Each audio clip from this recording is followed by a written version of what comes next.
pois conhece da minha fraqueza e o meu coração. Ensina-me a viver essa vida na tua presença, no amor dos irmãos, na alegria, na paz, na união.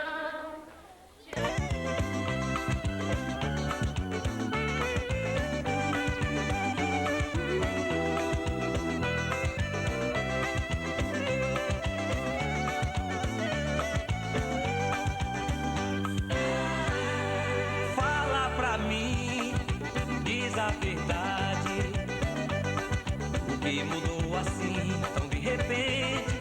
Quero saber de onde vem esse medo que machuca a gente. Tá tudo errado, fogo cruzado, que a gente não consegue se entender.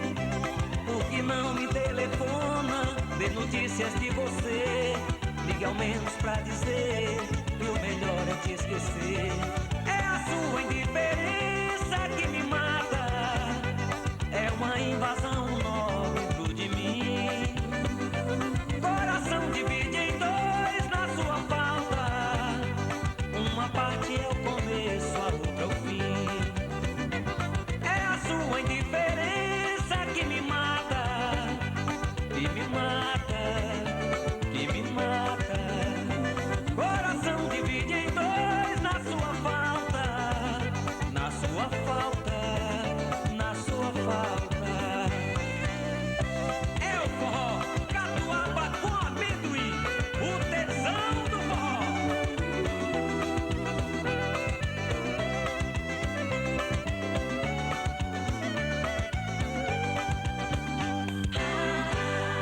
Fala pra mim, diz a verdade, o que mudou assim tão de repente?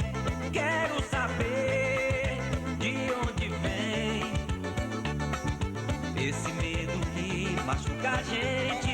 Tá tudo errado, fogo cruzado, que a gente não consegue se entender. E boa tarde nessa fria para falar um pouco da realização da festa, né? Essa festa está sendo realizada através de uma comissão que foi organizada pela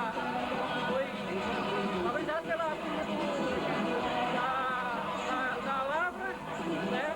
O pessoal da parte elétrica, que é o Walter, ele é responsável pela parte elétrica.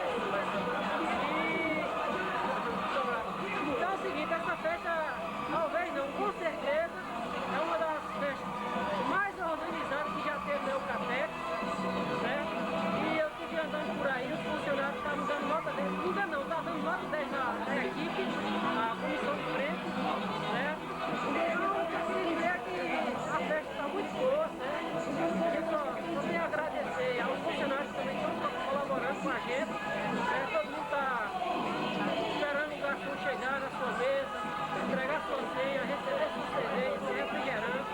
E está dando nota 10 pra gente, né? Então uma festa pra gente, nem começou ainda, porque o conjunto ainda está lá, organizando, mas com certeza vai ser nota 10. Se tivesse uma nota mais do que 10, seria essa nota, né? Então só isso que eu tenho a dizer. Agradecer a todos que contribuíram com a comissão e isso é uma festa organizada. Essa está sendo uma das melhores festas que não a Eucatex, mas que os próprios funcionários estão promovendo. É uma festa bem organizada em que todos estão tendo uma participação de modo direto ou indireto e que eu acho que todos aqui vão sair satisfeitos, eu tenho a plena certeza.